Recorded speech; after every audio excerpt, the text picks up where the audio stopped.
so we're gonna everybody. It is 9:04. I'm gonna call this meeting of TAMC to order. And I'm gonna go ahead and first start with a quorum check and see if we can do roll call.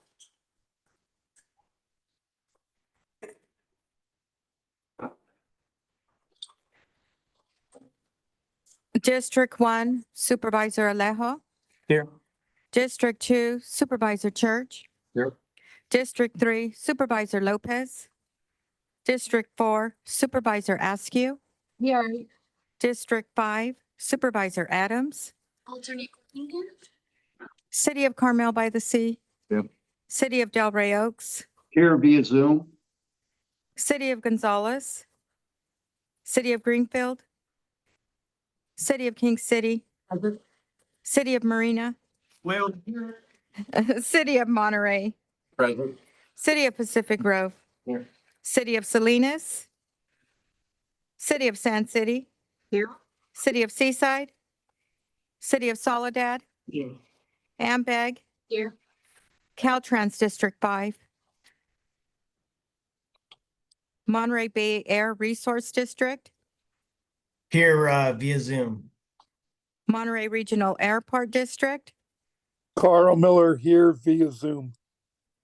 Monterey Salinas Transit. City of Watsonville.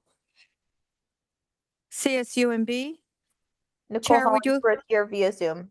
Thank you. Chair, we do have a quorum. Thank you, Louise. Scott, I see you've joined us via Zoom. Could I just get a clarification? I know we didn't notice a location for you. There is one provision that allows for you to participate via Zoom if it's due to illness. So can we just double check and see if that is the case today, Scott?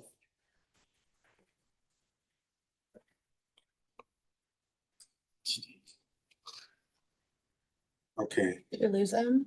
You might have stepped away. So given that, I'm gonna proceed as if all voting members are in the room today without a roll call vote on items. And with that, we're at the pledge. I'm gonna see if Mayor DeVoe leading us in the pledge this morning. Thank you. Ready? Again.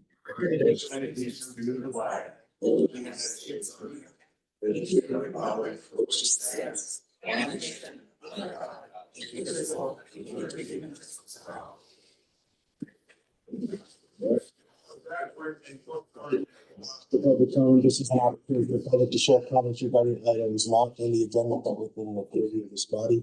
We invite folks to allow 2 minutes per speaker. Who wishes to make comment? Seeing nobody in the room, we'll go to Zoom and I ask folks via Zoom who wish to make comment to use the raise hand function, star 9 via landline in order to be recognized. Would like to make a comment? Sure. We'll go ahead and start your clock. You've got 2 minutes. Good morning, board members. I've had several businesses over my professional career, so I know how important it is to make decisions that are based on information that is factual, well-researched, and as complete as possible.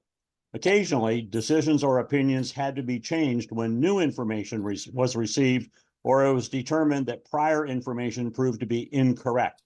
I realize that the board, as our elected representatives, makes many decisions on our behalf that directly impacts the public and hopefully uses our taxes in a wise and prudent manner. I am sure the board strives to make informed decisions, but must trust many others to supply complete and accurate information, since time does not always permit you to research your own. I have done significant research on the Highway 68 proposal since last July, since some of the benefit claims made by TAMC and Caltrans just did not seem logical or seemed misleading. I asked many questions of staff, especially Doug, and challenged the claims to see what exactly was the basis for them.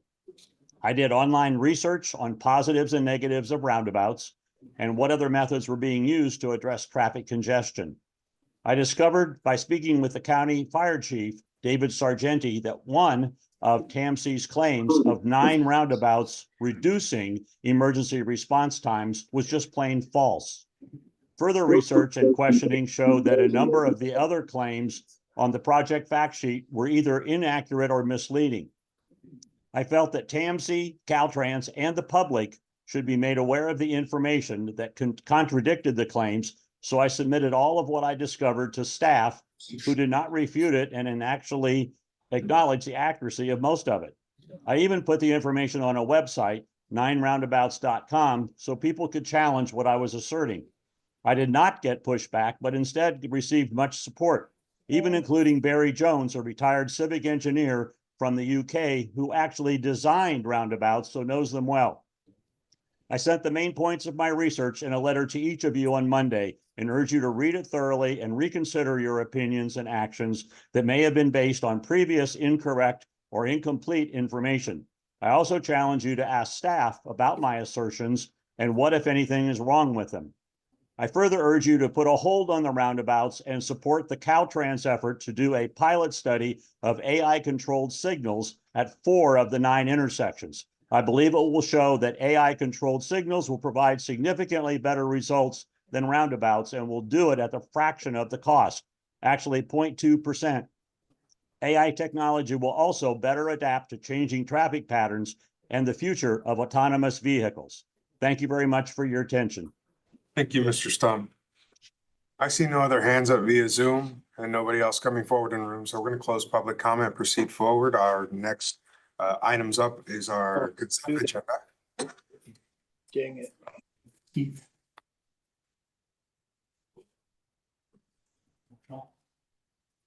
I believe someone had another comment. Okay, Mr. I Marshall. I do, thank you. I couldn't operate the machine, but I do have a comment. Nick's store provided a lot of information. It's that website, Locals, and that's where I first hooked up with Barry and Dwight. And as I began to read the correspondence and see what was planned, I got very interested in it myself. I have been a state building inspector for a little over 35 years. Nicely, I'm just about to retire. But this one really got my attention with 9 roundabouts, public works projects, and on one of the most beautiful highways in the area, our Highway 68. As I began to realize the use of roundabouts, we all have found them to be fairly successful in our small residential areas. But my wife and I had just recently driven through a really large roundabout that was just completed up in the wine country area near Livermore. And we found it incredibly difficult to navigate through. We actually like our roundabouts here in our local community. However, on these large major intersections where there is lots of traffic going through, it was really a bizarre series of horn honkings and anger from drivers as they tried to negotiate this large 5 intersection roundabout. I began to think about our economy, particularly our local, our state, and our federal economies. And I think most of us really realize that we're broke.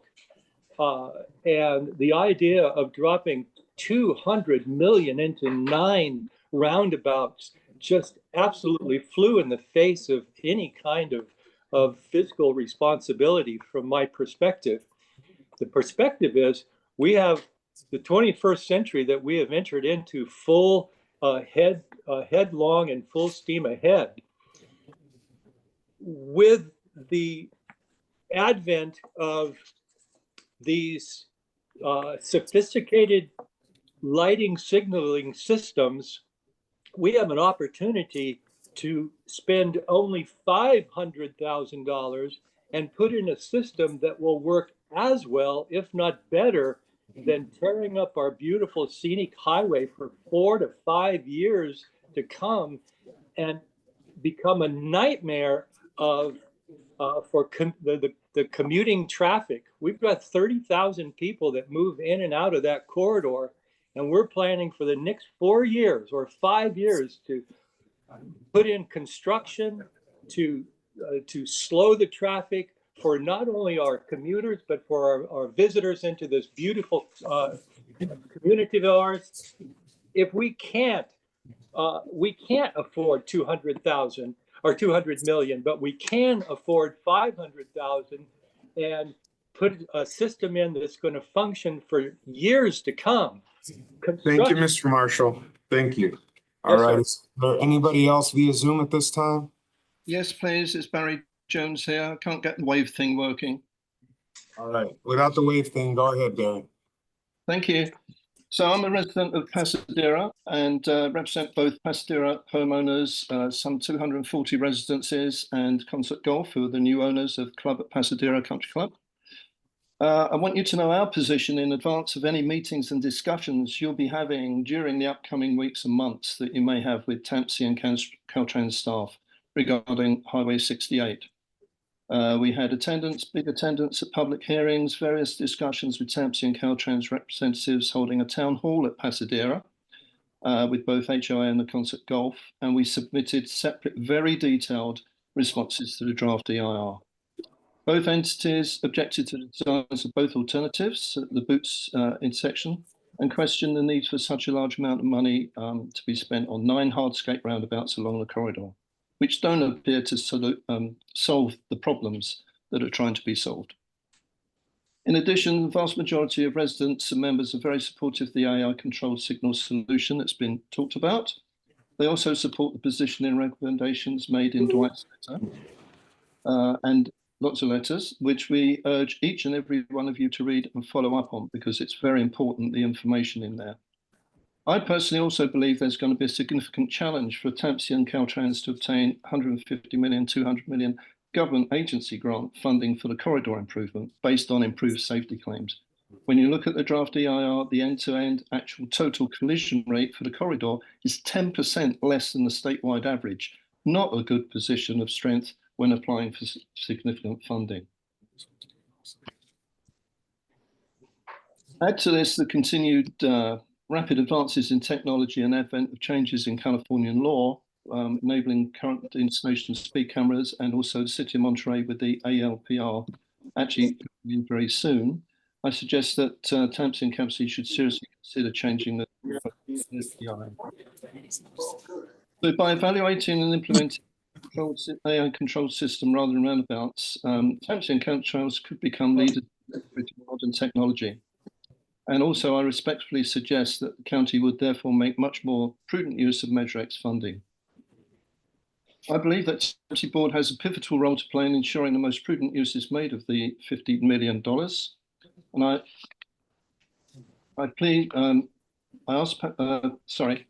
please use the responsibilities and powers vested in you as the TAMC board to ensure that you are provided with the complete set of public responses together with formal responses that TAMC and Caltrans are required to provide to the individual respondees.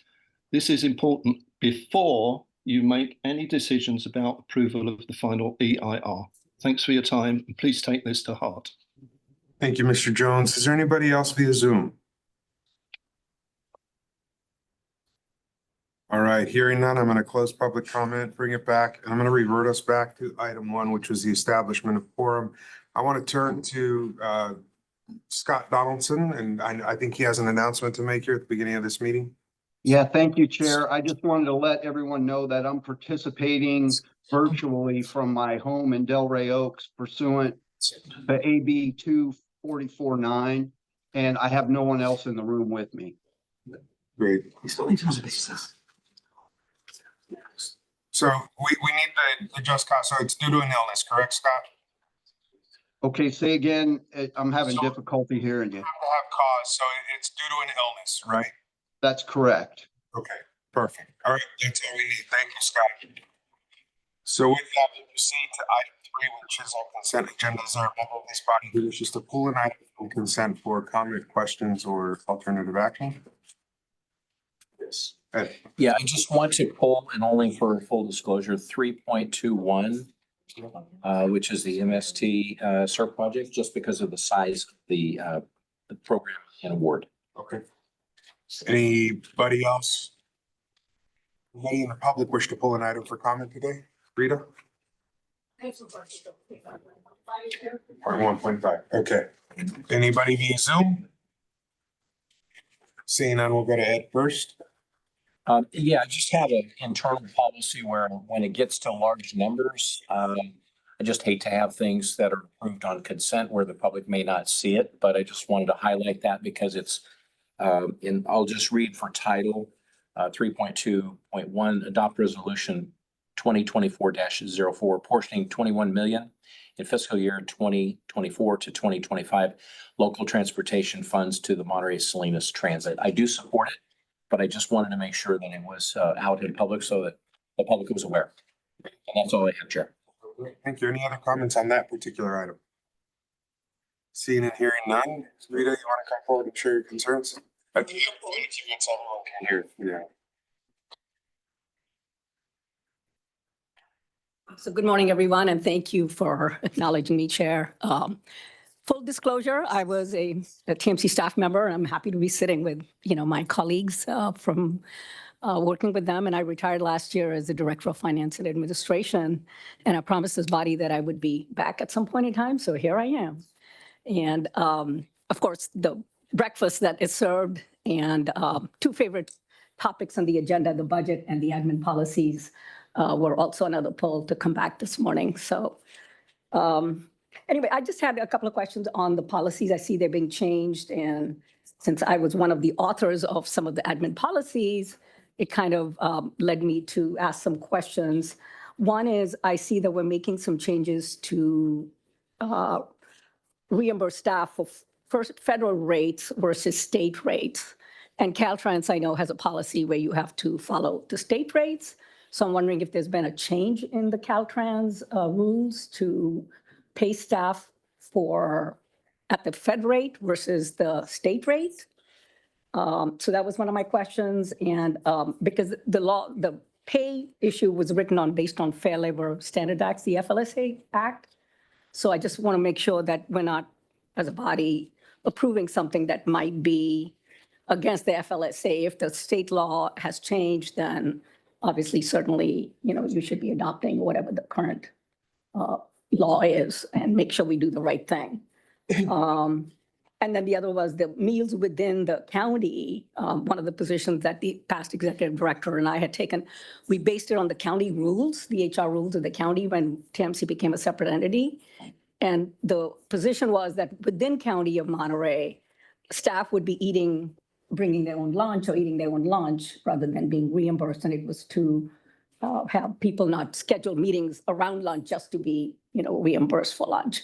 So those were my questions and comments as to why the changes are being made and for the board to consider that we do the right thing before we do it. Thank you, Rita. Thank you. So bring that back and see if staff wants to respond to those questions. Related to the meals in the county, the meal specifically has to be part of another event where the cost of the meal is incorporated into the event. And that's when it's reimbursed. As far as the state versus federal rate, the state did update its policies for travel. And specifically, Jeff, make sure I'm saying this correctly, we have the ability to use the federal rate, and it's essentially the state has updated their rate to the federal rate. Maura, you can help with this also. She's the expert in this area. So typically, an agency can choose to pay rates that they deem reasonable with approval of their board. They just can't seek reimbursement either directly or indirectly through their indirect cost allocation rate for rates that are higher than those approved under the CalHR reimbursement rates for excluded employees. But the state did upgrade their rates. Their rates have increased substantially. Yeah, so Not all. And I'm not an expert on the federal rates to know exactly how they're consistent, but they have been increased substantially as it is.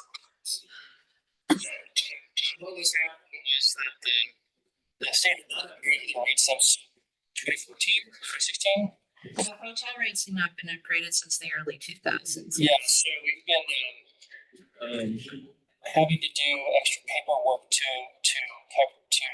prove the differences that allow staff to stay in safe locations, essentially. So this allows us to have a consistent rate decision. Okay. We bring this back, anything consent, because the will of the body. Any other questions or comments? All right, hearing none, we're gonna go next for the roll call.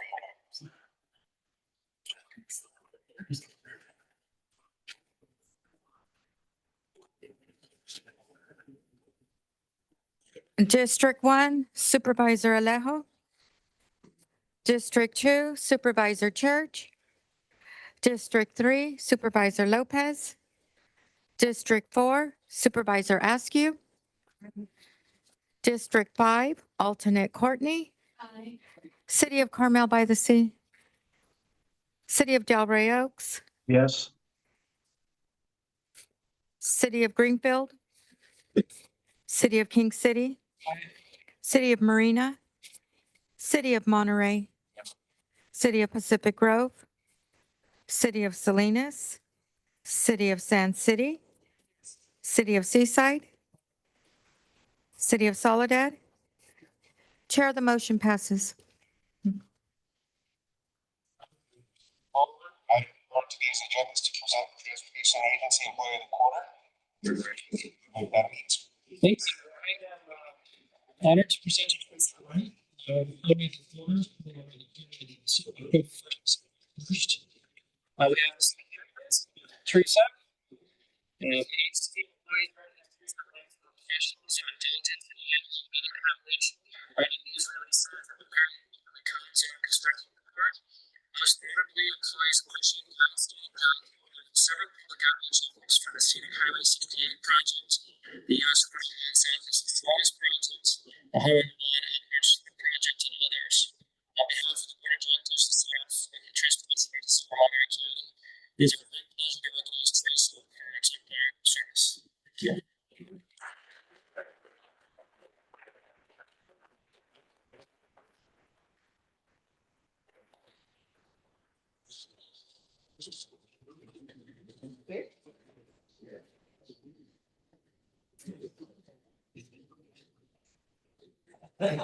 New location.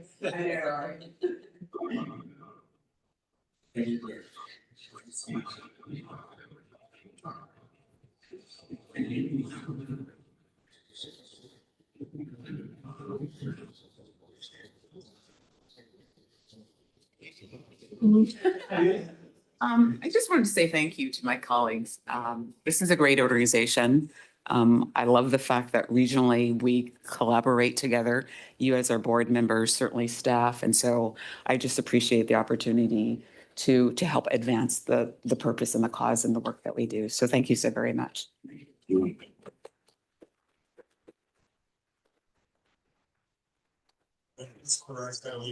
we close, guys, get public comment on that.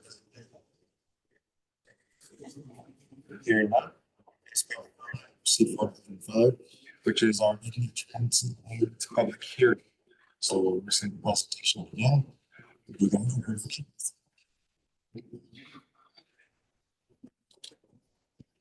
Good morning, Chair and members of the board. My name is Aaron Hernandez, Transportation Planner with the agency.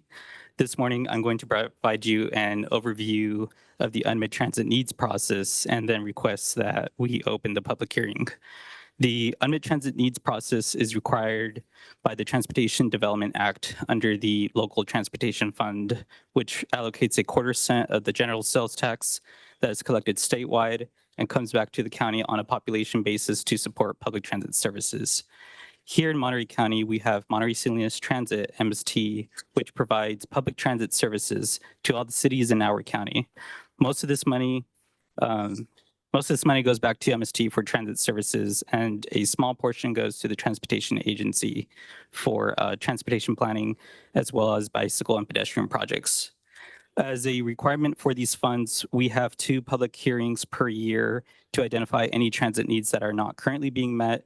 We will have this morning's hearing, and there's another planned hearing to take virtually actually in person at the MST Mobility Advisory Committee meeting on March 27th at 1 p.m. The public comment period for the unmet transit needs process is open until April 30th, and comments can be submitted during the hearings today or at the MST Advisory Committee in writing via email, by phone, or through our agency's website. Once the public comment period closes, staff will gather a list of all the comments received and determine whether MST can meet these needs through schedule adjustments, or if they are a longer-term need that requires additional grant funding. A running list of past years' unmet transit needs and their status for each is posted on the Transportation Agency's website.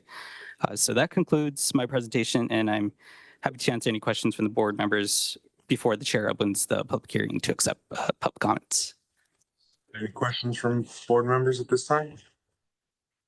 All right, hearing and seeing none, we'll go ahead and officially open the public hearing on unmet transit needs and open it up to the public. Once again, invite folks to come forward in room or raise hand via Zoom using the *9 via landline or raise hand function under the emotions or reactions tab at the bottom of your screen.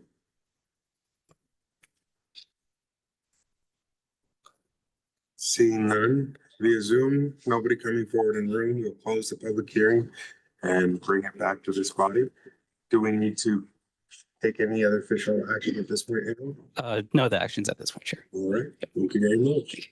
With that, item 6.5 is completed, and we'll move to item 6 to discuss and provide direction to staff related to possible community funded project nominations for federal appropriations funding. Good morning, Chair, board members. Christina Watson, Director of Planning. This morning, I want to address whether or not we want to submit any projects for congressionally directed spending, also known as community project funding, also known as earmarks for short. Last year in the 2023 appropriations bill, this is 2 years ago, in the 2023 appropriations bill, Senator Padilla and Representative Panetta secured $1 million for the US 101 south of Salinas Auxiliary Lane project. Some of you were at the ribbon cutting for that project. This past year that still is not in law, the 2024 appropriations bill, Senator Padilla secured a $1.8 million earmark for the G12 Pajaro segment of the G12 corridor. That bill is still pending negotiations between the Senate and Congress and signature by the president. So we are now looking at next year's appropriations bill, and there are certain issues related to congressional spending that limit what kind of projects we can apply for. And we talked to several different jurisdictions about several different project candidates and developed 2 projects that we think are potential candidates this round for this kind of funding. One is the Elkhorn Slough Highway 1 corridor, which includes both the highway as well as the railroad corridor. Climate resiliency projects. This would be the planning environmental phase. The project has already secured a $1 million state budget earmark through Assemblymember Addis and Senator Laird. And that project is also seeking various other grant funding through the state and federal sources.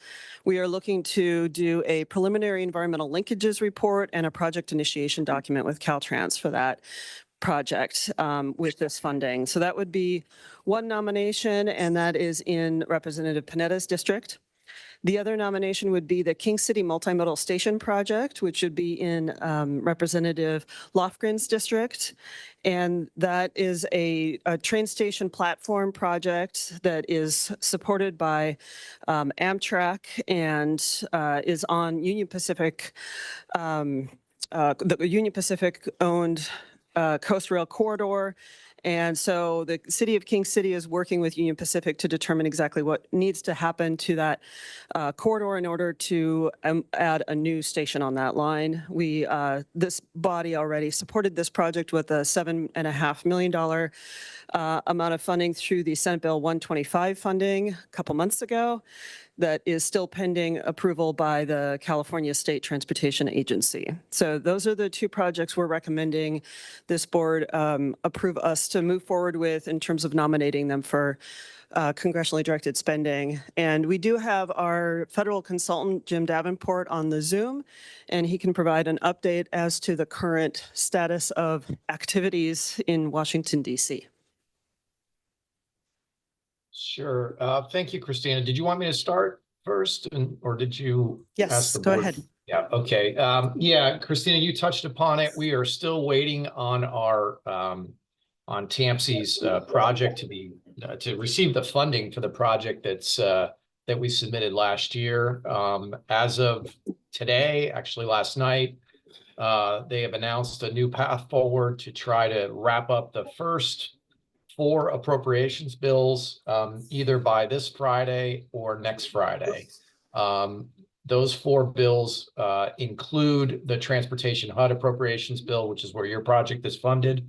So hopefully we're going to have some good news for you in a week. The other 8 bills are likely going to be punted until March 12th. I'm sorry, March 22nd.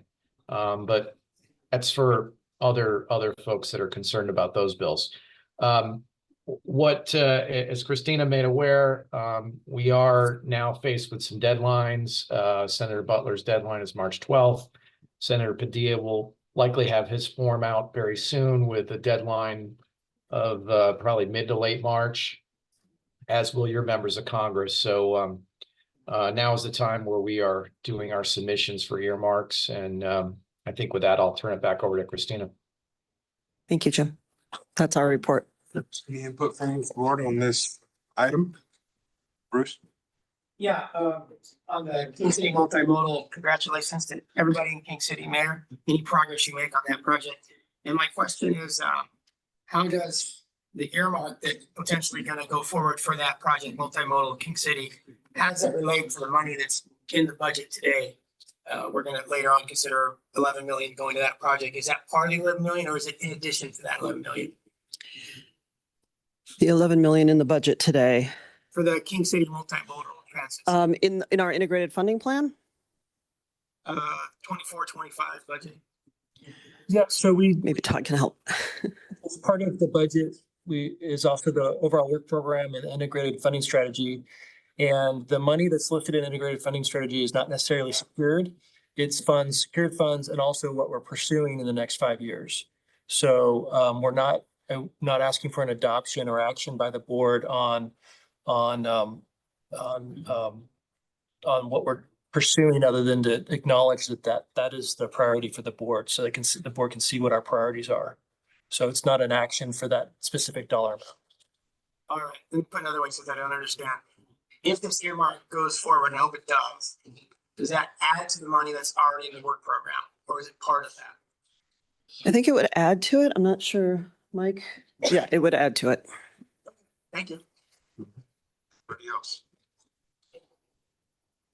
Mr. Chairman, last year I was back in DC on for the National League of Cities. I offered my services to it, lobby, to go ahead and make a presentation to our representatives. I'd be happy to do that again this year if the council agree. Thank you. All right, let's take this out to the public, see if there's any public input on this item, and invite folks to come forward in room or raise their hand via Zoom. See no hands going up, nobody coming forward in room. I think generally we're supportive. Is there anybody with alternative direction? See none, I think that was the request today, was direction. So thank you. Thank you, Christine. All right, next up, item 7, to receive information and provide direction to staff related to a proposal for multi-use trail and parking on the Monterey branch line in Sand City.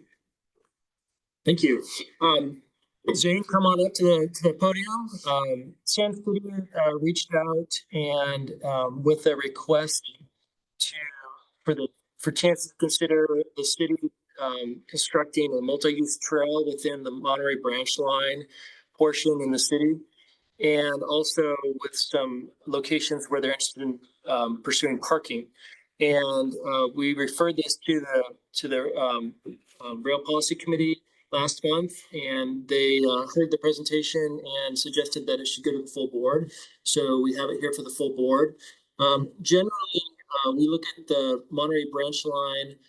We received state Prop 116 funds to purchase the branch line that's specifically for use of future rail and mass transit uses. So other uses on the branch line, we have to be very careful about how we include them or proceed with them. Things like bike paths are something that we've supported and have told the city generally in past discussions that as long as the path was put in somewhere that's allows for future bus or rail transit, that staff supported it. And then with something like parking, we've required that uses along within the branch line. There are some properties that we lease to private businesses, and that they have we inherited some of those from Union Pacific when we purchased the branch line, and we've continued those. And we required that we get fair market value for those. And I've directed, when I talked with San City staff in the past, said that I think that something like a lease for parking would be appropriate. So with that, Zane Mortensen's here representing the city with the presentation to give an overview of what their request is. Thank you for the introduction. Good morning, Chair, members of the board. And as Todd said, my name is Zane Mortensen. I am the city planner for San City. And today I'm going to be presenting on our proposal for a multi-use trail system within the TAMC right-of-way. So within San City, the TAMC rail corridor extends for approximately 1.5 miles and currently consists of existing rail infrastructure. It's primarily open space right now, with several exceptions for leased properties. And if you look at the screen, here are a few reference of the existing conditions. What you see on the top left screen is looking from Canyon Del Rey. This is actually in Seaside, looking behind the Smart and Final Shopping Center. On the top right, this is looking north from Granite Rock Construction towards the Costco Shopping Center. In the bottom left, what you see is looking from Playa down past the Costco Shopping Center. And then on the bottom right is looking behind the Lucky's grocery store, where the future MST surf station would go. So the city has been trying to consider options for how to best utilize the TAMC Railway corridor in the city. And when coming up with possible options, we wanted to keep in mind 3 major components. Those components are a project that would focus on improved regional transportation. It would minimize conflict with any of the existing leased properties. And it would also not remove or obstruct any of the existing rail infrastructure or impede the future possibility of implementing rail transit or possibly a busway. In this image, you can see the existing trail system highlighted in blue along the screen. And what you see is it travels along Del Monte, and right at Roberts Lake at Canyon Del Rey, it stops. And pedestrians and cyclists are forced to go down Canyon Del Rey, reconnect to the trail along Sand Dunes Drive, come down Tioga, then behind the shopping center on Metz Road to reconnect to the bike path under the highway at Playa. This is approximately a 2-mile diversion to get back to the bike trail. And this is not a continuous bike trail along this portion. It goes from being a sidewalk along Canyon Del Rey to just minimal bike lane striping on both Tioga and Metz Road. So a new bike path proposed by the city would greatly improve pedestrian safety along this corridor, as well as reduce the overall distance. You can also see what we would have is a connection highlighted in the blue stars for the existing bike trail at both Canyon Del Rey and Highway 1 The yellow star represents the location of the future MST bus station, and the green line represents the proposed trail that will be incorporated into that bus line. These are just a few images for reference of the current existing recreation trail and how it functions with the rail infrastructure in place.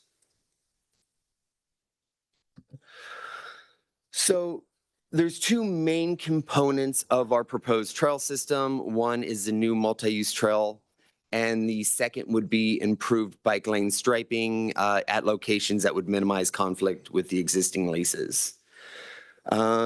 The new trail would be approximately 1 mile long, consisting of a 12 to 20 foot wide bike path.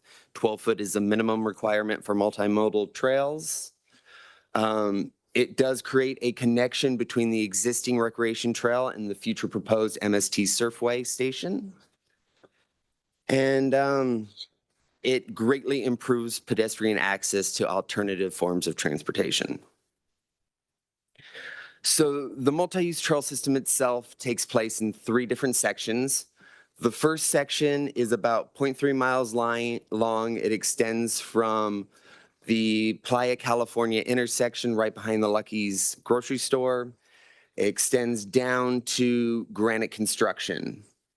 The next portion of it would connect at Holly Street and Ortiz Avenue and continue for about 0.2 miles down through Sand City, connecting to the last section, which actually goes outside of the city's jurisdiction and is approximately 2.2 mile long segment through the city of Seaside, reconnecting at the existing bike trail at Canyon Del Rey. The second component, the improved bike lane striping, this would connect from the portions of the trail ending at the Granite construction site and the Holly Ortiz intersection, and it would be improved green bike lane striping around these existing leases to bypass the major component that may it's a major lease along the TAMC Railway Corridor, and it also involve major construction to incorporate any bike trails through this section. So we wanted to figure out a good way that we can bypass it, but still provide that access. Benefits of a multi-use trail system. Obviously, there's the health benefits of providing a desirable space for physical activity, which can actually prevent or decrease certain types of chronic illnesses and improve mental health. And the environmental benefits of reduced vehicle miles traveled, and which ultimately reduces congestion and eliminates greenhouse gases associated with those vehicle trips. Additional benefits is it promotes regional connectivity and supports regional transportation, connecting people to jobs, schools, parks, grocery stores, medical facilities, etc.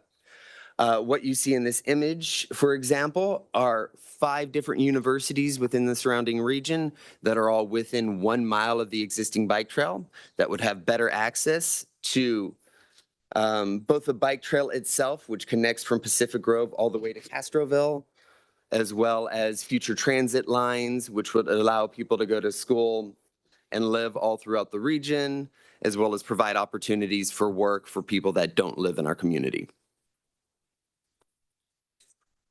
So the project funding and next steps. In August of 2023, the city applied for the Monterey Bay Resources Control District Clean Air Management Program. And through that program, we were awarded $160,000 to begin the initial planning and environmental review for the project. The initial funding will support project oversight, environmental review, and the initial preparation of a conceptual design and preliminary plans. We are currently looking for additional funding sources for the future implementation of the project as well. But before we do that, we wanted to make sure that we receive the board's support, because without your support, the project doesn't move forward. So with that concludes my presentation, and I am happy to take questions.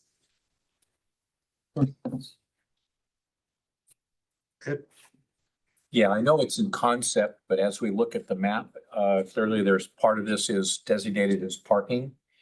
Have you had the opportunity for the locations that you you believe you could expand some parking. How many parking spots are you talking about? So how many parking spots is something we do not know yet. But as you can see in this map right here, there's 2 sections outlined with a purple box. Right. This is generally right when you come into the city at Contra Costa. Kind of behind, if you're familiar with the Independent where Post No Bills is, behind that location. And the other location would be directly behind the Costco shopping center from Tioga to Playa. We have a rough conceptual idea of parking that would fit and support this project without impeding any rail infrastructure. But at this point, it's very preliminary. So there's no estimate of the number of parking At this that could be gained via like this. At this point, I don't have an exact number for you, no. Okay. Mhm. Chair, that's all I had. Thank you. Anybody else? Bruce? I have a really tiny question. I love this project. It's such a interruption and hard to get around segment that it's going to increase the quality of that recreational trail greatly. My only small little question is, that green stripe you showed on a bikeway, are there new materials being used for those green areas that don't fade quickly like the old materials when autos and trucks drive over them? I believe there are certain types of paint materials that you can put down to make those last longer and remain visible and vibrant and useful throughout the long time. I'm not sure exactly what those materials are. Absolutely. Mhm. I actually love this whole concept too, and I'm glad that you're proactively looking into something like this for Sand City.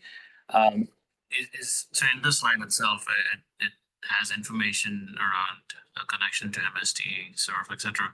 Have you already discussed this with MST, or is that like a letter? We have discussed it with MST, yes, and they provided a letter of support for the grant that we received. Okay, fantastic.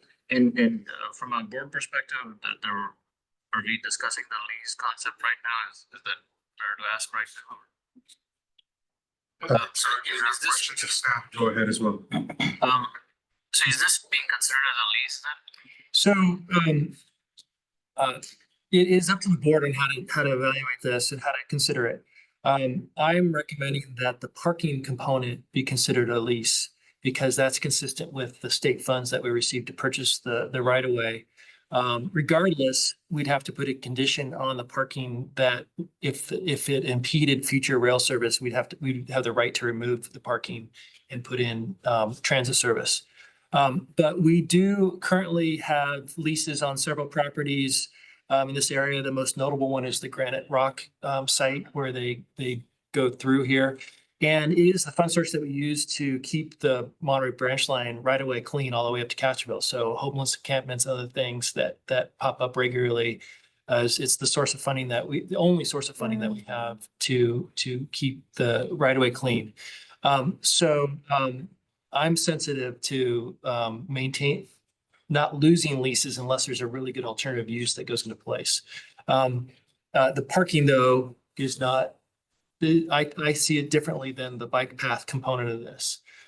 With the bike path, I wouldn't off the top of my head suggest that we lease it to the city. It would be some type of agreement that would allow the city to operate it and maintain it for the life of the bike path and up until we might need to make any modifications for future transit service. So in relation to that question, so will the bike path, so the lease has some components in here where technically we can terminate upon reasonable notice. Well, and this is just a big if for whatever the future, we do not know what the future holds, if the rail component kind of like impedes on the bike path for whatever reason, can we still move forward with it in the future? All of our leases currently have a condition that we can cancel the lease when there's a conflict with our transportation projects. Okay. So we can move forward with, and we would recommend that for anything with the city here. And last question, typically how long does the lease last? Like, is it 5, 10? They're typically, I believe, 5-year leases that we have almost always extended with the existing tenant, the business that operates in those locations. Okay, thank you. All right, Wendy? Yeah, just a comment, and we had the opportunity to receive this presentation. I think I've seen it now twice, so it's a really good, we're excited every time we see more information. I think the question about the lease agreement is a valid one and a good one, and TAMC, we can do everything that we need to do to make sure that we're putting provisions into our leases, but we know that once something happens and the public will sort of takes over, that's something we also have to be conscious of. So I know one of the conversations we'd had with Sand City was that what they're designing would be in concert with future rail, so that it wouldn't require massive changes to what would be going in now. So that gave me some reassurance that we would have our lease agreement in place and we wouldn't be coming in and that they would be they could coexist, what the project is and what our vision for rail along that section would be. So that was, like I said, reassuring to me. And for the city of Sand City, I'm really excited. I think they didn't talk about this in this presentation, but the growth that's being planned and the density of growth that's being planned within this tiny little section of land is significant. And having these trail connectors, as we think about the surf bus line, this is one piece that fits into this much larger puzzle that I think is really exciting and really will be beneficial to a transition into some future mass transit with higher density populations located right here in this area. So I'm excited. Wanted to validate your comment or your question, and really kudos to the city of Sand City. I'm looking forward to support this and see it come to fruition. Thank you. Maria?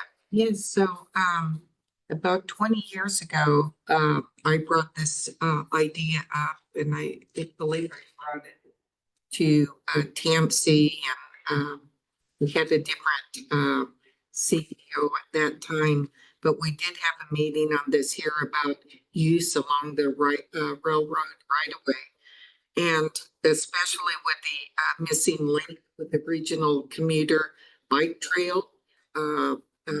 The way it is now, people go through the back of the Costco shopping center, I believe it is, or it used to be Orchard, and go along, I think that's Max Road, and then turn right to go up over Tioga, right onto Tioga, and that bridge is very narrow, and there's a, like the roadway and the walkover on both sides, on the side of the bridge. I mean, it is very, hazardous for bicyclists to get to that other part of the trail. So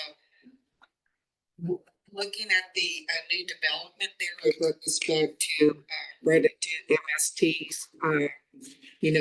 talk to them about when SERP was coming along. We looked at it before when it was supposed to be a train coming through, that back then it was going to be a little rail stop next to Costco. So it's still the same idea, kind of, when we're looking at rail and we try to tie it in. The use has just changed where it's turned to the surf, which they were going to go all the way through and come out at Contra Costa. The plan changed. They're now exiting onto Demonte on the playa. But the idea of a more safer route for bicyclists to go through is the same. And tying it in with the new development there. So thank you, Wendy, for bringing that up. That was an idea to make things work for the future in Sand City. Thank you, Mayor. Luis? I just wanted to bring up a point that I brought up in executive committee on this project. And I don't know if you can go back to that slide on the coastal trail with the horseshoe that went behind the shopping center. Obviously, the big question there is why not fix that part of the trail, that beautiful coastal ride along the coast that it forces you to go behind that shopping center. Just let the public know why that hasn't been addressed. That portion right there is currently not developed. There is no infrastructure or any location where you could put a bike trail to support it. It's primarily riprap and private property, if I'm not mistaken. Is that correct? We have brought up that it was a proposed hotel project, right? And it's like, that's why it has been negotiated to get that right away on to that property. Yeah, I'm happy to answer that. Viva Canolgard, City Manager for Sand City. So that section would be absolutely fabulous to connect at some point. It is privately owned by King Ventures hotel project that has not yet, there are two Sand City hotel projects on the coast. One that people might be familiar with is the Eco Resort that has gone through the Coastal Commission approval process. King Ventures has not yet, so that would be far off, but we would love to add it at some point. And it is actually part of the conditions of approval that Sand City gave for the King Ventures project. So one of the requirements of that project is the connection of that bike trail. So that's a future item. It's a beautiful ride. So we have to do a detour around it. And hopefully one day that gets fixed. I agree. Yeah, it's a great project, and like Mary Ann just said, the surf bus was supposed to go down that route. And so I guess it was just too tight, but I don't think TAMC staff would do anything that puts in a conflict with our venture railway one day when it goes down. But we should sit around here and wait for that one day. We have the room, there's no conflict, but my understanding is there will never be no conflict. So I'm not even sure if we need to do this 5-year lease thing. It should be a little longer, because once we do, if we're gonna pay and the city's gonna pay, we're gonna support, they're gonna throw cement down, throw some lanes down. Why would it come back 5 years from now like we're going to pull that up, right? If there's no conflict with the venture railway, today, it won't be 5 years from now, 7 years from now, 10 years from now. So maybe we should just look at that. We should have the city of Sand City think they need to come back to this board. It's not gonna be done for 2 or 3 years, maybe, I don't know. But 24 months after that, they have to think about coming back before here, and everybody has to reassure them it's a done deal. We're not gonna vote to tear it up, right? Just some of that administrative stuff, but it's a great thing if you ever go back there. It's blighted. It's right between both our communities, and it would be a wonderful walkway, bikeway for our pedestrians and visitors. To be honest with you, when they come for that part of the area, so it's a great idea. I'm just looking past and saying maybe we need to look at a longer lease. I think Todd needs to respond to that. Yeah, the 5-year period is what we use for existing business leases, and I totally agree. It'd be a different period that we'd negotiate specifically for probably different, independently, the bike path and the potential parking. But it would be the terms that we negotiate when we're ready at the perfect time. All right. Anybody else? Okay. Yeah, a couple comments spurred this thought that we haven't asked a timeline, so I know this is very, very preliminary. There's no way to put a timeline to this. We probably have a more solid timeline for the surf busway. We have no timeline on future rail. But where does this fit in terms of how your project could potentially come before MST Surfway or after MST Surfway? And I'd like to hear more about your thoughts of timeline.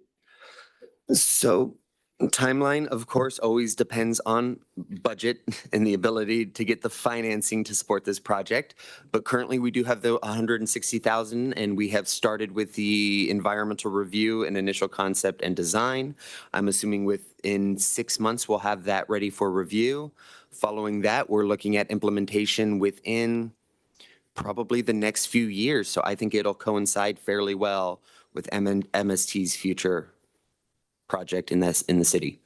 Yeah. Because I see the potential conflicts is in this very dense area, a lot of things going on, and to accommodate one approval is the MST Surf busway. And so then it's the mitigation of future parking right alongside of multimodal and potential for maybe those parking spots are coordinated to be more charging stations to support some of the business community in Sand City.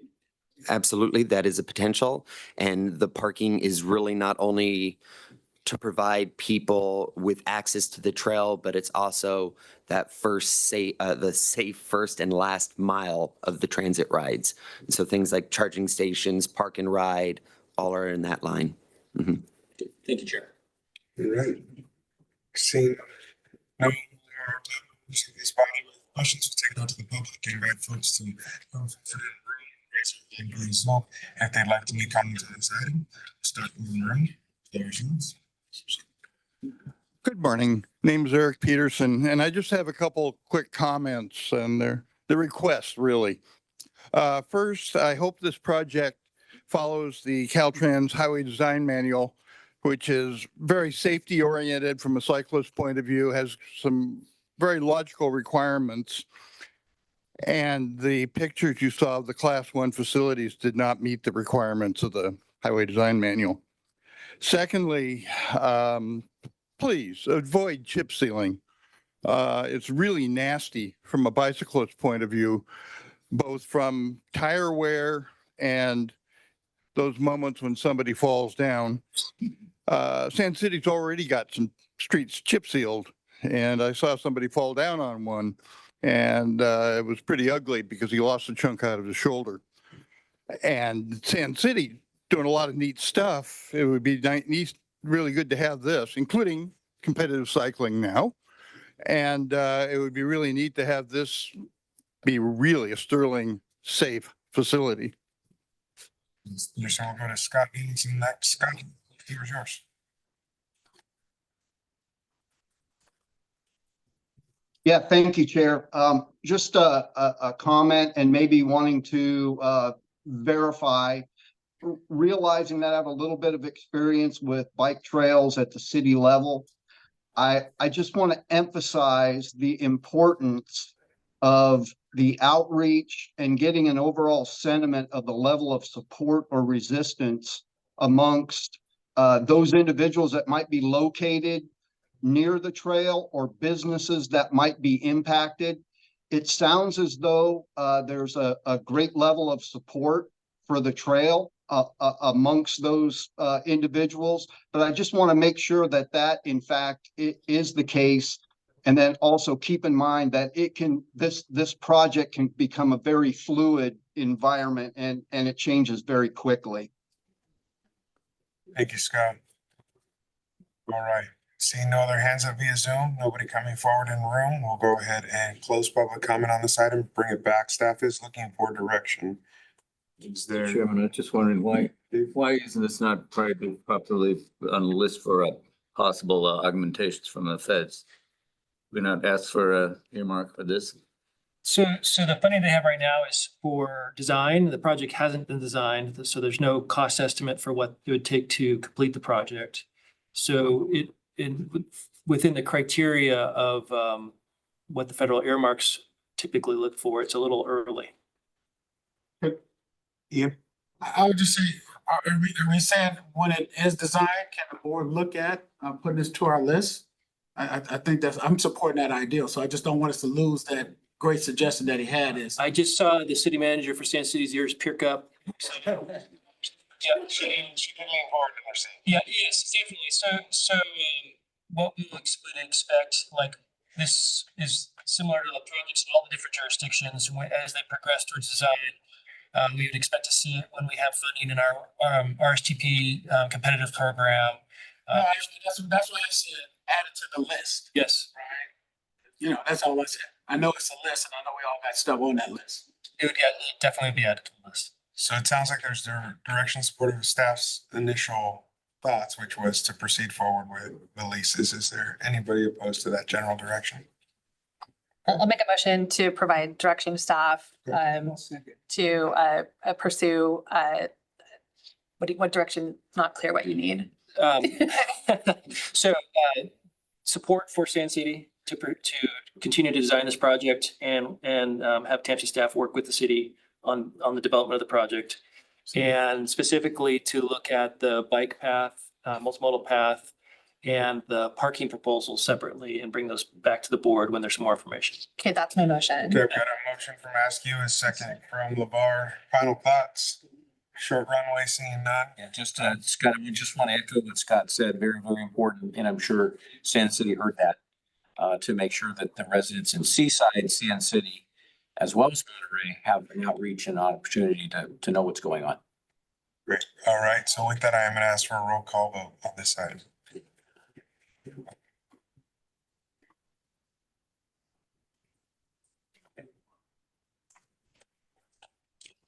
District 1, Supervisor Alejo.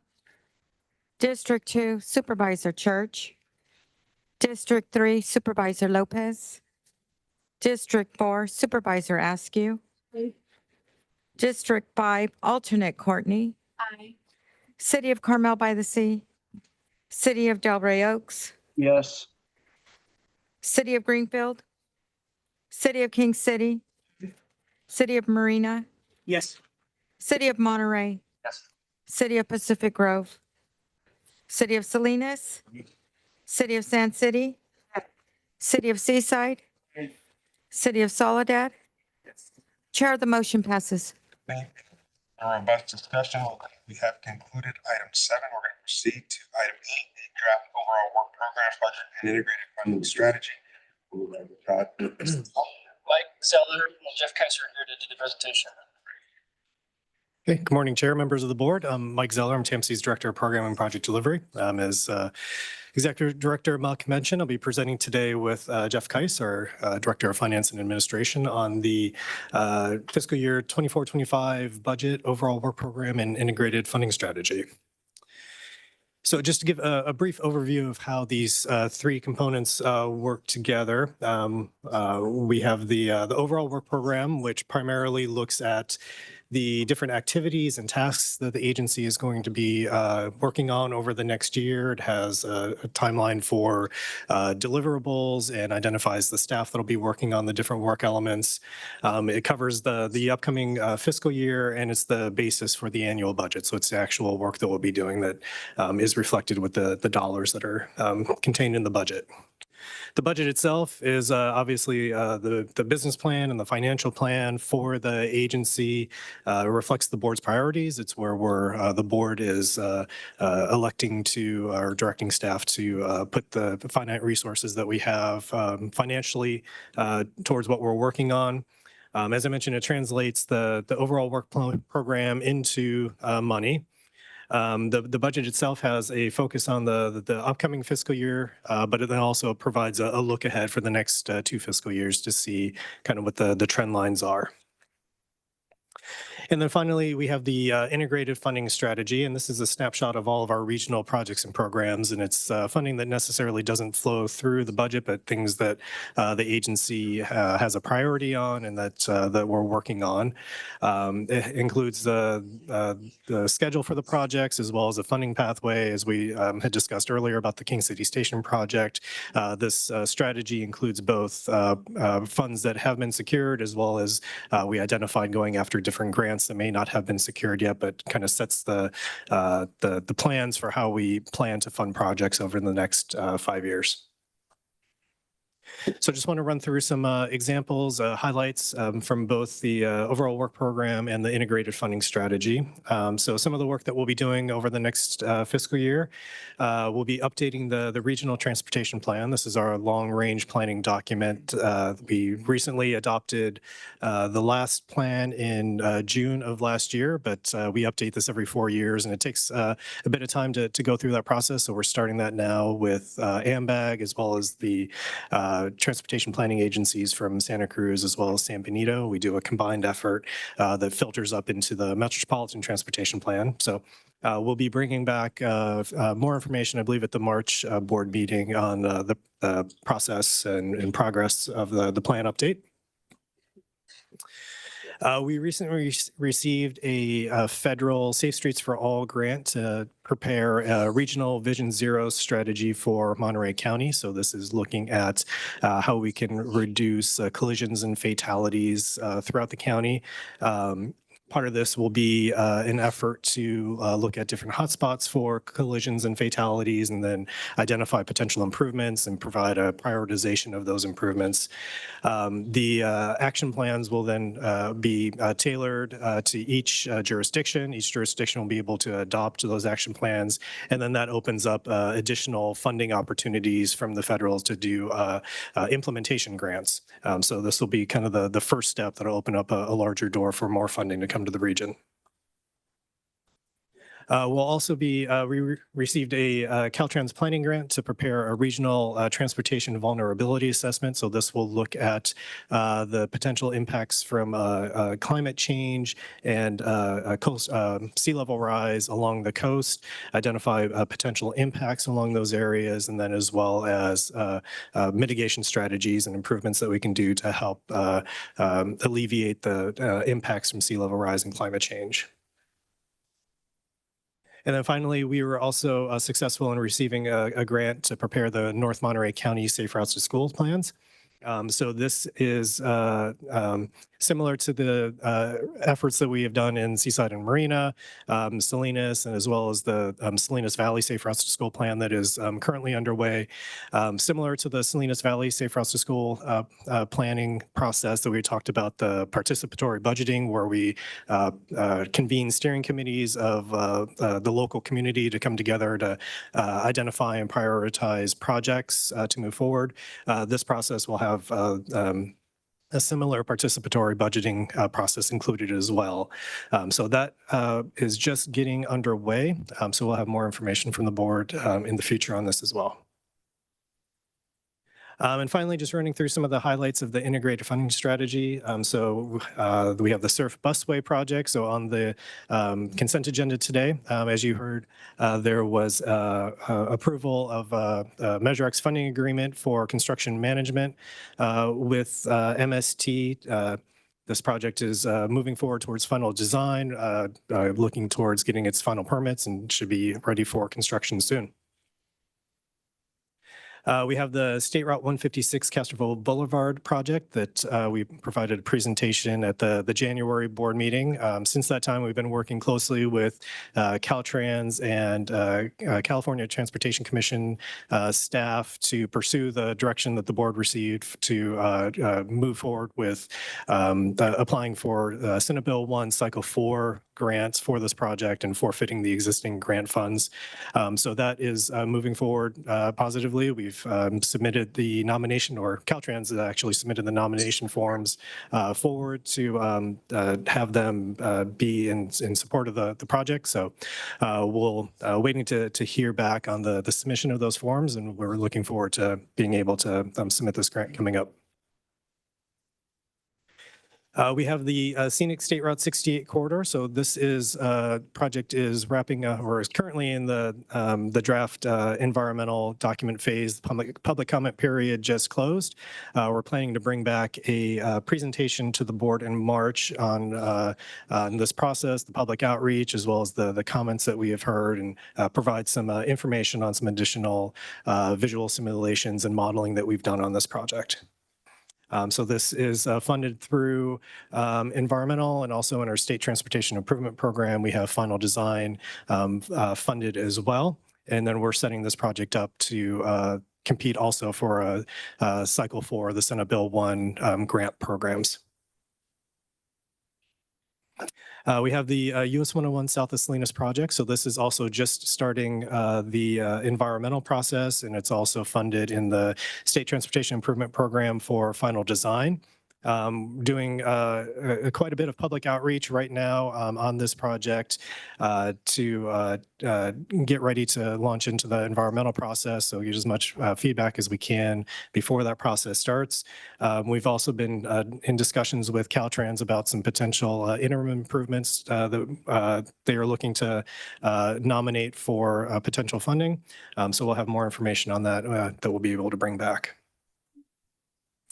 And then finally, we have the Fort Ord Regional Trail and Greenway project. We have 3 different segments that are currently moving forward. At the March board meeting again, we'll looking to have a award of a construction contract for the Canyon Del Rey segment, and then we'll be able to hopefully begin construction on that segment soon. And then we have a state-funded segment along California Avenue and Marina, and then a federally funded segment that connects to the Jerry Smith Trailhead. Those are both in final design and moving forward. And then in the upcoming active transportation program cycle the call for projects will be released next month. We're looking at applying for another segment at the Laguna Grande regional segment that goes through Monterey and Seaside. And with that, I'll now turn this over to Jeff to run through the budget numbers. Thanks, Mike. Good morning, Chair and Board. Jeff Keiss, Director of Finance and Administration for TAMC. I'll be presenting the fiscal 24-25 through 26-27 budgets, the draft for this upcoming period. TAMC oversees several trust funds, funds that we manage for the different projects to support the different programs we're working on.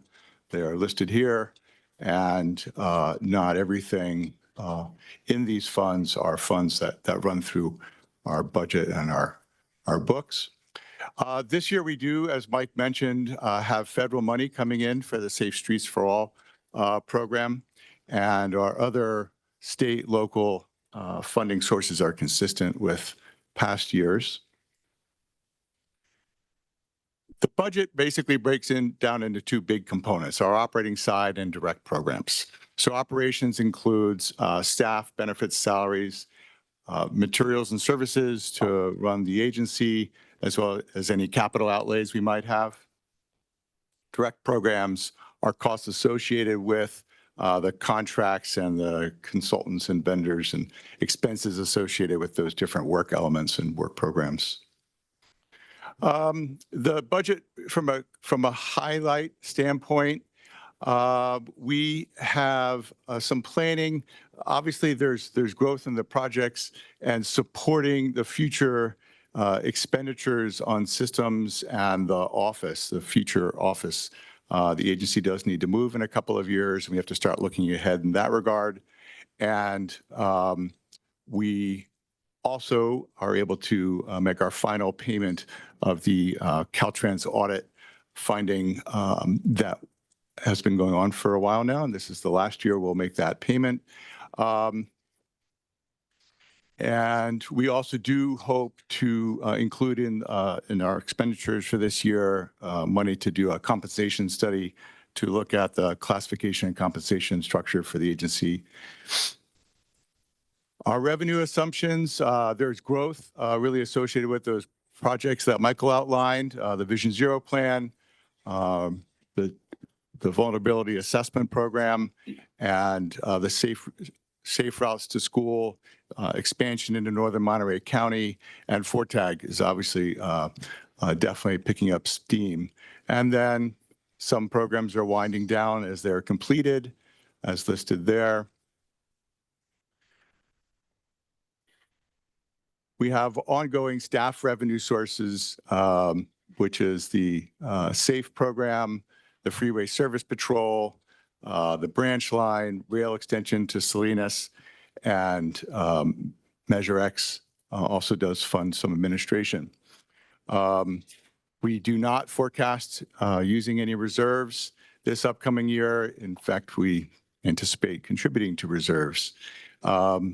The last audited fund balance has about $10.5 million in TAMC reserves available, and SAFE also has a $1.5 million reserve for expenses.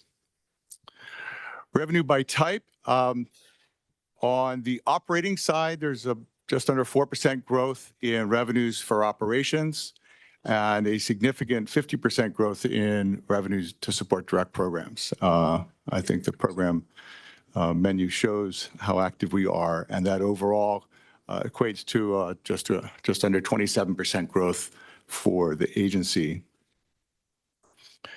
You can see on the operating side, there's a small amount of those federal dollars coming in for operations, and the state portion of our revenue is growing to support operations, and local is grown just a small amount, and that reserve surplus is essentially $247,000 going into reserves. Some of the assumptions around our operating expenses, we do require we maintain a 6-month reserve. We have more than sufficient funds for that. We really do manage our costs very carefully around the office and what we spend money on. We do need to start looking ahead, as I said, plan for looking at accounting, grant management, and payroll software to help support the growth and projects of the agency. And as I mentioned, we've got to move in a few years and need to start planning that process. So we will be evaluating what our agency needs are, both from meeting space and office space and location for everybody who needs to come to our office. And we will plan for appropriate space. On the operating side, I studied cost of living adjustments in local and agency-wide and statewide and national data, and come in recommending a 3.8% COLA for staff. And the plan also calls out adding a contract manager position to help us manage all of the contracts and procurements and relationships we have there, which are largely juggled by planners. And so they get spread very thin with that. And so we think the contract manager position is a good one to add. The agency has a regular established program for reviewing staff and evaluating people for merit increases or step promotions and things like that. So those are what are included on the staffing side. CalPERS likes to bump up their contribution rate a little bit every year. And likewise, we've allowed for a small increase in the cafeteria planning contribution. So the operating budget horizon looks like this. It is entirely coincidental that it's 3.8%, the same rate as the COLA. That is the growth in operations for 24 and 25. In the 2 future years, there is no COLA included in the estimate of salaries and benefits in those future years. Direct program wide. Let's see. So the project and the integrated funding strategy was rolled out a few years ago, and Michael really covered that. And some of the direct program activities that flow through our books include the federal money that we've pointed out now, and state programs are growing as are local. RSTP does contract some, and our let's see, the staff support and call box reserves are really staying fairly consistent. But you can see overall the revenue growth in state and local and federal money is what's driving that nearly 50% growth in direct program revenue. And this is getting kind of small, but this is sort of the big projects coming in and some of the projects winding down for a net growth of just about 1.8 million direct program revenues. But those projects added are really the slides that Michael showed in his part of the presentation. So our next step are today here in February for the board to provide feedback and comments on our plan. And we then forward on the OWP, the work programs onto Caltrans for their input. And then we roll back all of the feedback we get and return in May to the executive committee and the board for to adopt the next budget. So I will pause there with the recommended action and take questions and comments. All right. Comments from this board? Yeah, I thought it made sense to add the new employee for the grants and stuff. That makes sense to let the planners focus on planning, right?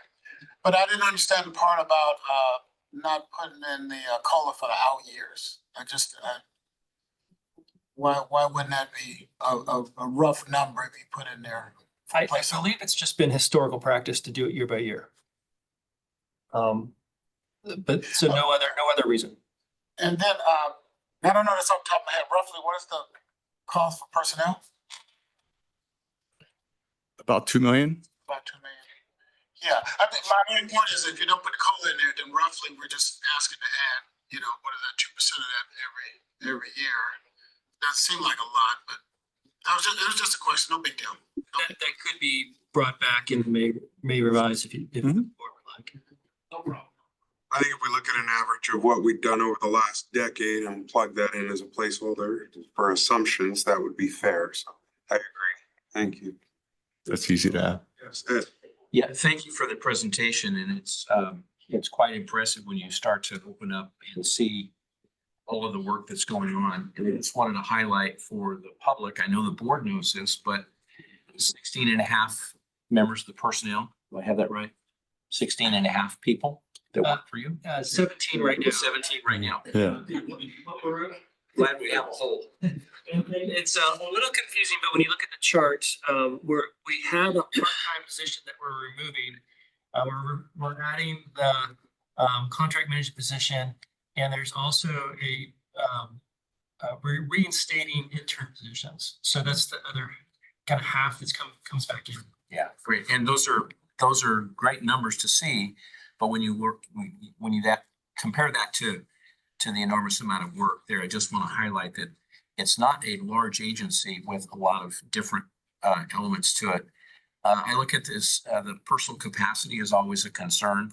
Personnel capacity is always a concern, but project outreach, oversight, bids, state, federal compliance, regional coordination, managing a large board, that's always an effort.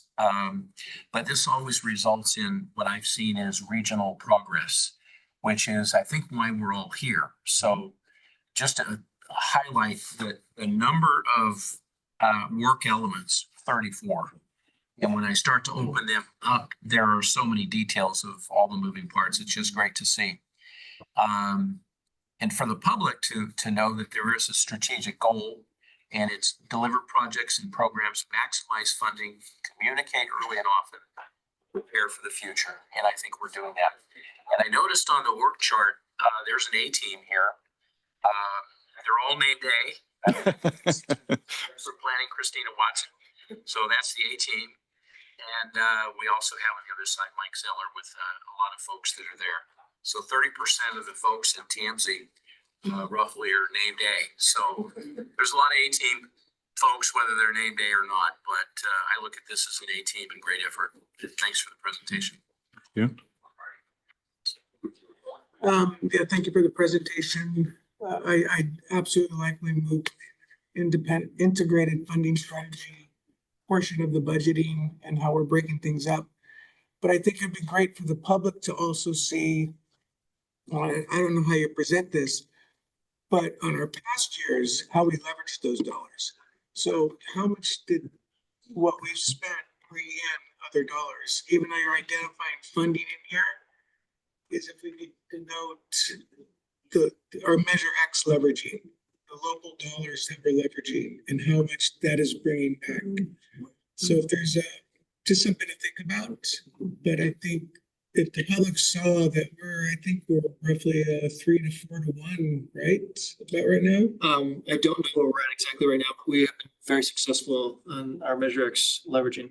And it'd be good for them to see how the dollars they spent in their sales tax is bringing back more than they could ever think. So that's my only comment. Chaps. Yes, thank you. Thank you for the presentation. I actually love the fact that we're gonna have a contracts manager dedicated, just doing nothing else but contracts. Let me tell you that. I'm sure the planners might be excited too, but I'm certainly excited. And hopefully that will result in a lot more, I would say, funding for the board. So I thank the board for doing that. And I also kind of second what we said. If we're already looking into COLA related elements now, we're spending time on doing that now. Why don't we just do it for 3 years? Instead of coming back again next year, doing the same process again. I think it makes us more efficient, and I think it'll be easier for the board to consider as well. But thank you. Chaps. Bruce. Yeah, I had a couple questions on SURF, one on compensation, one on the really brief one on CalPERS. On the SURF, the 78 million, are we nearly 100% confident that 78 million will build the SURF that we're thinking of building? Well, I'd be happy for Michelle to comment in addition if she'd like, but yes, generally it's where we're at the stage right now is where project's in the 95% final design. So the farther along you are, the closer the engineer's estimate gets revised and refined. You don't know how much it's going to cost until it goes out to bid and gets the bid package that the MST board would approve. But because it's a CMGC process, construction manager, general contractor process, it's unique in that they're doing an independent cost estimate separate from what the contractor who's already part of the project is estimating. And they're going to compare those and confirm that it's in line with the funding that's in place now. So I'm not sure if that information is public yet, but it's going to be close when they're going to be able to move forward with that. And then they'll make a decision based on the independent cost estimate, whether to award the bid to the existing contractor who's in place, or they have the option to release it to go out to bid to the general contracting public. But at this point, it looks like it's within budget that's secured. So my concern behind the question is looking ahead just a little bit in time, that we don't kick out the hand car operation. A big benefit to our region and along to Marina. So I wouldn't want to say we use the tornado, vacate, and then have delays in starting this construction because of funding or other reasons. So do you think TAMC can remain sensitive to that ongoing use and not require them to vacate until it's real necessary? I think that's something we should bring back potentially for discussion. Right now, I don't see that it's an issue because I think the project's going to proceed on schedule. Quick questions after this compensation study that was mentioned here. I assume that's to keep our staff at TAMC in the ballpark with other relative similar agencies. Do we have a policy like within 5%, within 10%? We don't have a policy right now compared to other similar agencies. We do not. With the city and with the Region Monterey, they regional comps quite a bit. And try to keep it within that 5 to 10% range. I was just curious if you have a policy. Last thing, CalPERS liability. Do we have a ballpark figure what our liability is in dollars? Yes, 0. 0? Yeah. That's fantastic. I guess we have one more question. Following up on, I forget who over here. This Measure X funding, Michael, I think, leveraging state and other federal and other funds in the integrated funding strategy, it lists, the components that add up to a whole, including Measure X. How hard would it be for staff to identify which of those non-X funds for the public's use are being leveraged to kind of get at what the mayor was saying? But we can that is the source for that information. So we have the information. I haven't calculated it recently, but that's the basis for that leveraging answer. Right. There's the grants received that we've secured, and the integrated funding strategy also forecasts what we're going to be going after. So we definitely be specific to what's already been secured versus the estimates. Right, because I think probably what the mayor was getting to is we don't often get back to the voters when we're not asking for more money. But if we did so in the interim and let them remind them that they're getting so much that they've said yes to, it might help them understand the future when we ask that we know what we're doing or what, that kind of thing. Thanks. Thanks, Chair. On that point, I would agree, and I hope that I see Teresa back there making eye contact. So I make this comment that when we put out that annual report to the community, that number every year gets highlighted in a key way, because I think that's where folks would understand it. It takes more than one touch for folks to understand that it's been successful. So I think it's a great point all the way through. Yeah. I'm gonna let you again maybe highlight it to the board so we know it's out, instead of us coming across it in a pamphlet or something. Right. But report back to the board so we can go out and holler the same thing at the same time. All right. Anybody else on the table here? All right, let's take this out to the public. Invite folks once again to use the raise hand function. Zoom or come forward in row. Rita?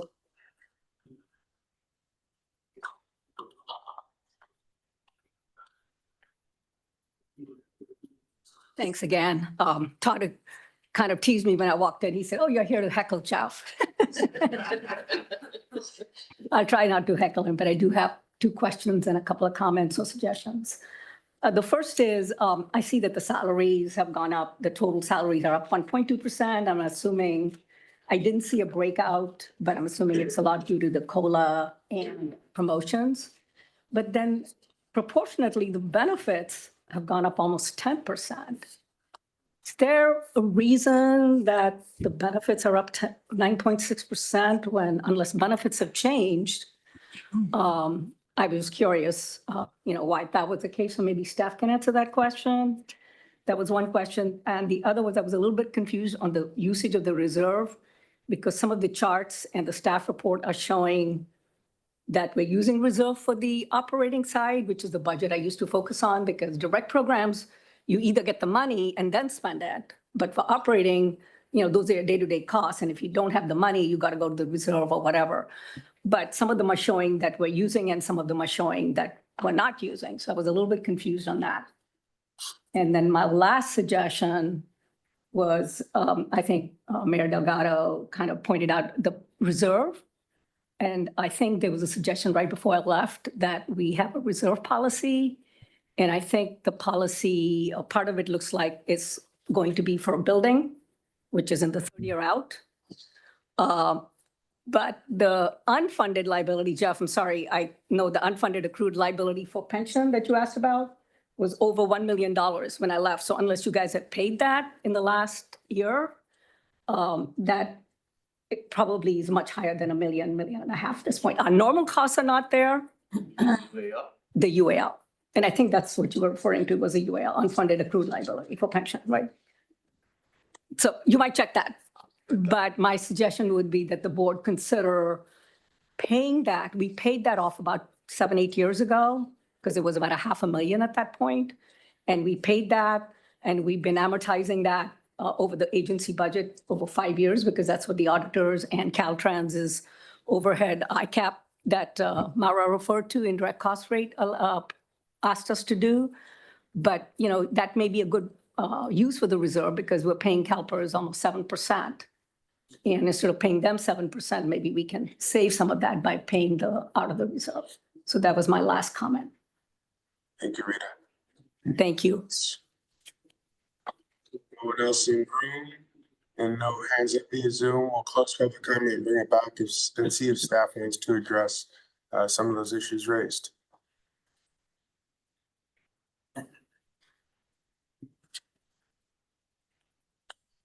I'll stand corrected by Rita on the UAL. What I was thinking of, we don't make monthly payments. We pay off the annual amount in a lump sum every month, installment on the $1 million liability.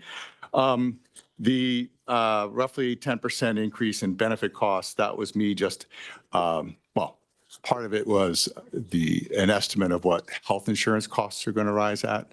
Our PPO and HMO rates increased in the low teens. And I think I put in a 10% bump in health insurance costs for next year, and that's probably a part of it. Actually, our CalPERS costs are going down as more of our staff are PEPRA members versus Classic. And I can't think of any other significant change to benefits that would have driven the increase in cost beyond just forecasting an increase in health cost. Those are the 3 I have comments on. Sorry, public comments closed, Rita. Sorry, Rita, public comment is closed. Just to follow up. Public comment is closed, Rita. Sorry, am I okay? No. Nope. Okay. Comment closed. Thank you. Oh, public comments. Okay, it was a follow-up question for Jeff.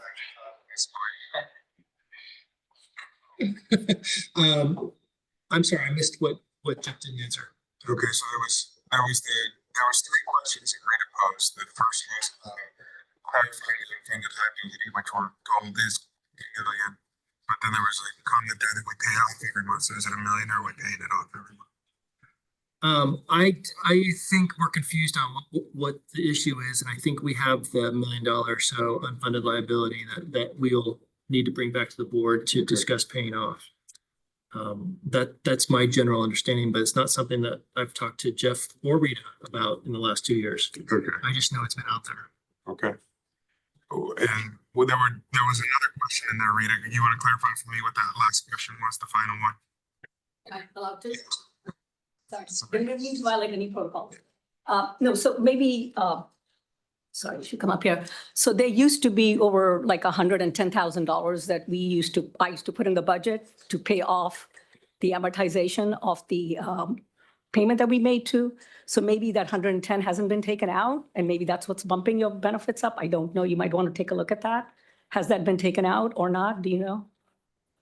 Okay, all right. So that may be just a suggestion for Jeff to look at to see if, because that might drive that 9.6% down to somewhat a lower level.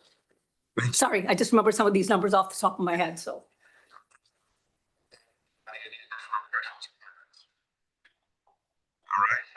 All right. Yeah. On the unallocated fund balance, I think it was referred to as a reserve. And so I want to know, is the unallocated fund balance considered a reserve or not? It is, but we have a policy of a 6 month reserve, but we have well in excess of that. And we don't have a policy on how to utilize that balance. And when we brought it up at the last budget discussion, one of the main discussion points is having to move and whether we might want to purchase a building or not, and how much that might cost, as being one of the key factors that we want to pin down and have an idea before we make any recommendations on how to work down that balance.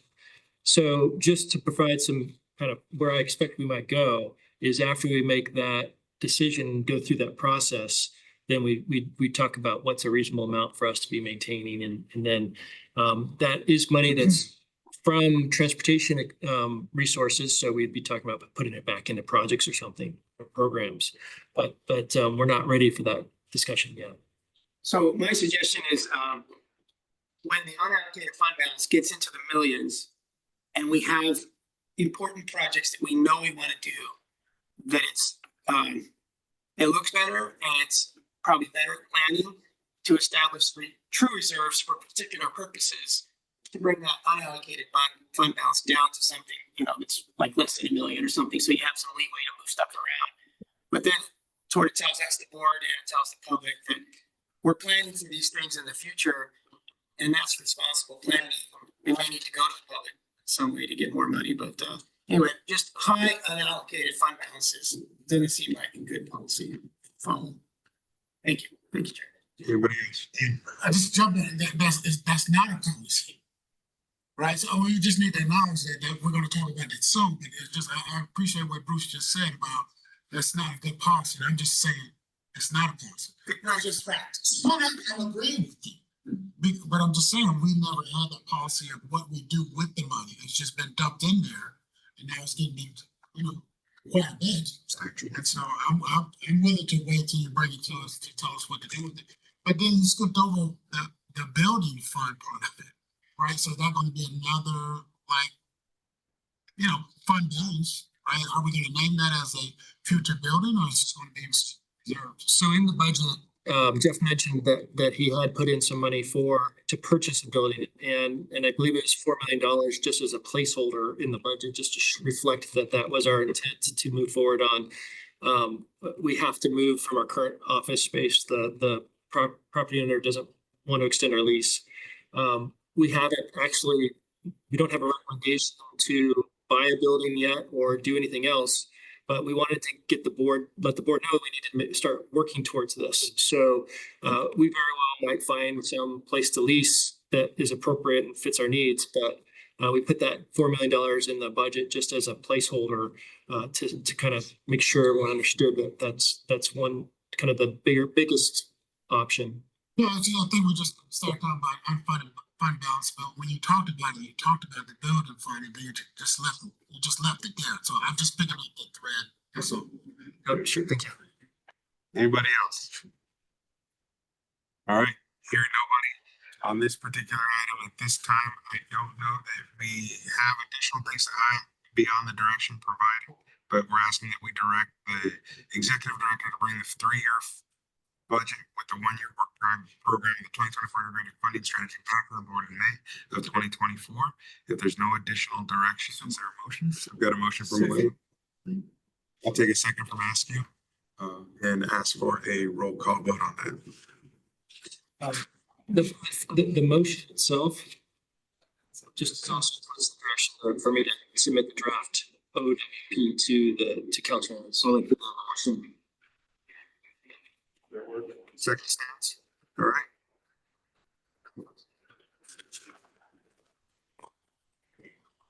District 1, Supervisor Alejo. District 2, Supervisor Church. District 3, Supervisor Lopez. District 4, Supervisor Askew. District 5, Alternate Courtney. City of Carmel by the Sea. City of Delray Oaks. Yes. City of Greenfield. City of King City. City of Marina. City of Monterey. Yes. City of Pacific Grove. City of Salinas. City of Sand City. Yes. City of Seaside. Chair, the motion passes. So I'm gonna go Caltrans first. There's marketing on screen. Floor is yours. Good morning, everyone. Can you hear me? We can. Okay. Well, my name is Orchid Monroy Ochoa, and I'm here on behalf of Scott Eads for announcements today. I just kind of wanted to talk about the efforts that are going in Highway 1 with the slides that we experienced in the beginning of the month. So for an update is that crews have started to repair the Dolan Point slide, which occurred on February 8th. Weather has caused some delays in the progress of repairs that may do so going forward as well. The current estimate for the reopening of Highway 1 at Dolan Point is March 8th. At Regent Slide, there is no estimated date provided at the moment to reopen, since there is a geotechnical survey that are underway, and the results from that survey will recommend what the repair strategy will be for that area. The recent slides have not changed the late spring estimate for a full reopening of Highway 1 at Paul Slide. This is also dependent on weather and as well as any slide activity that might happen with the slopes above the roadway. Our crews were actually out there this week performing rock scaling, knocking down loose debris above the construction zone as part of the effort. Last week, Caltrans has been leading daily convoys through Paul Slide, weather permitting, from 8 to 4 p.m. each day. This is to allow the 50 or so residents in the area to at Regent Slide and a way to get out of the south resources and provisions for the north area that is blocked. Also, Caltrans has coordinated with the county to have their waste management provider travel across Paul Slide last Saturday, which will be serviced every 2 weeks. And just wanted to provide those updates because we have received some questions in that area. Thank you. Any questions? All right, hearing none, we'll proceed. I'm gonna go over to the Monterey Peninsula Airport next. I see Carl on the Zoom with us. Carl, floor is yours.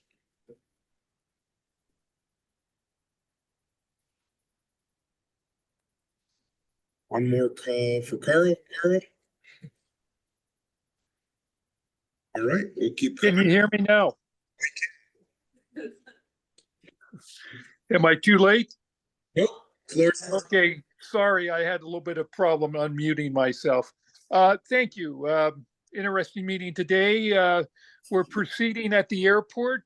Everything's going with schedule, building the new terminal. We just approved a concept design, which is the first step before we move into the actual drawing of plans. We're excited to announce a new air service, seasonal, that will be starting in August from Sun Country. They'll fly to Minneapolis, St. Paul Airport twice a week. They're an ultra low cost carrier. So the fares right now, round trip, cost you under $140, which is really good news. If the service gets a lot of interest, it's a big plane, be the biggest plane we have coming in. Seats about 186 passengers. If we can fill it or near fill it, there's a good chance the service will continue past the end date in November. And that's all I have to report. Thank you. Thank you, Carl. Any questions for Carl? All right, let's proceed. Next up, we've got MST. I have Sidoric on here, but I'm guessing we'll go with Michelle. I'm going in for Carl this morning. So a few announcements. We started the largest coach operator training class in MST history. We have 23 coach operators in the class right now. So once they graduate, we will be able to fully implement the Better Bus Network, our transit system. The state announced last month that MST will receive funding to replace 18 paratransit buses. So these will be operating in our rides program. The rides is largely funded with Measure Q for operating expenses. And then also related to Measure Q, last night King City approved Monterey County taxis to operate within the city, provided they obtain a business license. So that means that King City residents can take advantage of the Measure Q taxi voucher program. All right, thanks. Any questions? Yeah, I do sit on the MST board, and the driver thing is actually a big deal. But Michelle, can you just quickly update on what the change was on how you're recruiting drivers now? We're using our board members to test drive the buses and control the news. Shut up, Mike. But I do appreciate it. We did a couple days, I think, of on-site recruitment. So people could come in and go to different stations and do their application. They could do the urine test that's required in your FTA, do the different tests, and ultimately get a contingent job offer by the end of that day. And I think that's taking us along by several weeks. Yeah, and thank you, because every agency across this nation is having bus driver shortages, and this hit the mark. Thank you, Mike. My plug. Yeah, anyone else? All right, let's see if we have anybody with the airport here. I didn't see anybody up on the Zoom. All right, one more call for airborne. Seeing none, I'll see if we have any public input on these reports. See nobody coming forward in room, nobody via Zoom. Bring it back. Any announcements and or comments from transportation agency members on matters that they wish to put on future agendas, agency agendas? I do have just a comment. Yeah, go for it. I want to thank TAMC, Aaron, and Yannicka for the participatory budgeting process they worked in King City. It is amazing how many individuals came together from the community, got involved, went through the whole process of, we have this much money, we have all these projects, how do we find the priorities? And they did a great job. They brought that before the council last night. But I'm just thankful, TAMC, this whole process you're working through is very hopeful. And I think we're going to end up with much better products in the end. So thank you. It's fine. Bruce? Yeah, as regarding future agenda item, the little boy in me would love it if Caltrans on a future agenda could show some videos of their spider excavators knocking unstable debris down slopes. All right, we'll put that on there. We'll make that request. Thanks, Bruce. All right, then at this time, what I'm going to do is go back to reports on meetings attended by board members at the expense of TAMC as required by state law. Do I have anybody who needs to make a report? Yeah, recently the CalCog meeting held there in Monterey, and then the Coast Rail Coordinating Council meeting in Oakland. I was at the Coast Rail Coordinating Council with them, the mayor also. All right, anybody else with a report? Yeah. Not a report, but a question to the chair is, their party talked about some, I won't say lobbying, but some opportunities for him to support what we're doing at the nation's capital. So I don't know, did we capture that? Is that going to something we're going to try to do? I know you guys are going over there. I just want to make sure we support, you guys doing it. So I think this is required for any financial expense by TMC to support that advocacy, but larger feats, I think there's communication between members when they go back with different groups, right, funded by other folks, but it's always an opportunity to make the plug and leverage that, but because it's not funded by TAMC, it's not required to. No, thank you for that. Yeah, of course. All right, then let's jump to the executive director's report. Thank you. Well, speaking of the A team, if Amelia could stand up, and I'd like to introduce Tom. She's our new senior transportation planner, and it is just a coincidence her first name starts with A. We didn't make any hiring decisions specifically. Amelia is a senior transportation planner in that she has quite a bit of experience. She's most recently been at Ecology Action and has worked on our Safe Route School program, and we've felt very fortunate that she's decided to join us here at TAMC. So thank you. Welcome. Just a business note that this is not a permanent relocation. Next month, we are expected to be back at the Cayenne Room over the Sherman Place county office building. So a little confusing. I appreciate all the moving around everyone has to do to find out where the meeting is located. And then one last thing I did want to share with the board. I know quite a few people know this already, but I make sure the whole board knew. Bill Rickmith, who was a past TAMC executive director, passed away on January 30th. And Bill was TAMC executive director for only a few years, from 2003 to 2006. But he was a public works professional in Monterey County since the late 70s after he retired from the Navy. And he was a mentor for many people in the public works. He was very active in the professional associations. And he worked as the public works director in the city of Monterey and as the deputy city manager after leaving TAMC in the city of Monterey. And I never worked directly underneath him, but I feel like I had the opportunity of being mentored by him just because he was that kind of person who really reached out to help the profession. So I just want to acknowledge that Bill passed and that we'll miss him. It was the 14th of April. Yes. For those who couldn't, Yes. chastised earlier for getting the audio up into the ceiling and the microphones on. So with the conclusion of that report, can we see if there's any comments or questions? Yeah, Luis. Ask Todd that on the Safe Routes to School, I wanted to commend the work that was done around Barden Elementary and East Salinas. I think we've seen some of the pictures of that work, but that was a partnership with the city of Salinas. I was meeting with some of the neighborhood leaders a couple of days ago, and that was a very busy year, obviously, because everybody during the peak hours and the evening hours, I think those two roundabouts on each side of that school have helped traffic. I think some of the neighbors are still getting used to the roundabouts as they're relatively new, but it's helping improve the flow of traffic. Along with that, in the traffic concerns, there is a new farm worker housing project coming in through there. Just got approved by the planning commission in January. So those improvements might help with that new workforce housing by Vanguard Farming. So I just wanted to those improvements need to helping other projects come in and facilitate the flow of even workforce housing in that neighborhood. It's part of District 1. It used to be part of District 2. It is. On